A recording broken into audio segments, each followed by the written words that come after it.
Salut tout le monde, j'espère que vous allez super bien. Dans cette vidéo, nous allons parler des listes. On va voir comment déclarer une liste en Kotlin. D'ailleurs, ce qu'on va voir, on va voir les types de listes qu'on a en Kotlin. Nous avons deux types de listes en Kotlin. Il y a liste of et mutable list. Là, c'est list of, c'est-à-dire que c'est une liste qu'on ne modifie pas, qu'on n'ajoute pas. On peut supprimer, mais on ne peut pas ajouter, on ne peut pas modifier. Et mutable list of, ça c'est une liste qu'on peut modifier. Pour déclarer, maintenant on commence comme une variable. On commence par var et le nom de la liste. Après, maintenant on déclare la liste entre parenthèses. Là, ici, on met list of pour signaler quel type de liste on met. Après, on commence à entre guillemets, entre guillemets, on met parce que c'est des chaînes de caractères. Moi, j'utilise les noms. Donc, je vais essayer de mettre ici 4 éléments, 4 noms ici, qu'on va essayer de lancer après.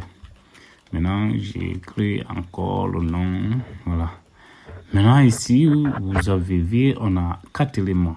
Et pour appeler ma liste, pour afficher la liste, il suffit seulement de faire print ln et le nom de la variable. Vous allez voir, vous voyez, nous avons ici 4 éléments. Nos 4 éléments sont affichés.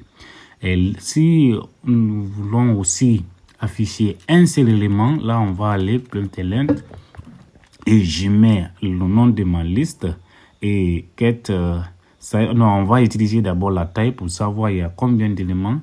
Et là, si j'affiche, vous allez voir que nous avons 4 éléments ici en bas. Voilà, vous voyez 4. Et j'espère que vous comprenez.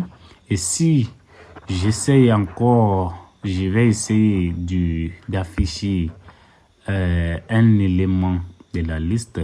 Par exemple, je vais prendre, on peut aller par l'index ou par l'autre. Je vais prendre l'index 10, ça va être le 10e élément qui va me donner le 3e nom que vous voyez ici, Ifono. Maintenant, si je lance, vous allez voir que c'est Ifono qui s'affiche parce que Ifono est en 2e élément, est le 2e élément. Parce qu'en Kotlin, on commence à compter à 0, 1, 2. Donc, et si je vais encore ajouter un élément ici, ça va pas aller. Vous voyez, il a mis en une erreur parce que c'est une liste of qu'on ne peut pas modifier. Donc, pour ça, il faut qu'on change le type ici. Au lieu de list of, je vais mettre mutable.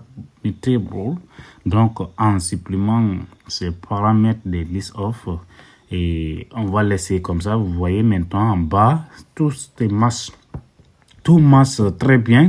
Et on va maintenant essayer d'ajouter un autre élément.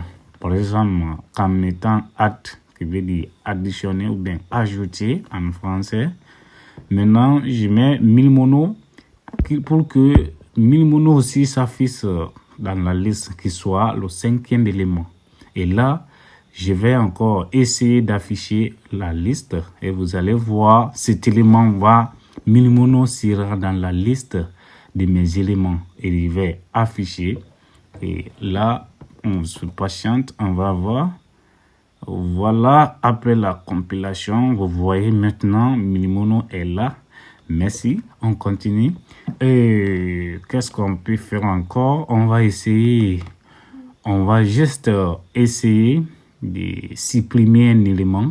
Par exemple, pour ça, on peut dire delete, on peut dire remove. Il y a beaucoup de mots qu'on peut utiliser pour ça. Remove, ça veut dire enlever aussi, supprimer. Donc, on va essayer de supprimer quel élément dans le groupe. Bon, on peut aller par l'index ou bien on peut tout simplement écrire le nom qu'on veut supprimer. Donc, je vais essayer de supprimer 1000 mono ici. 1000 mono ici est le 4e élément. Mais je mets 1, ça veut dire c'est l'index 1. Donc, ça veut dire c'est Ifono qui sera supprimé ici. Donc, vous voyez, et vous avez bien compris.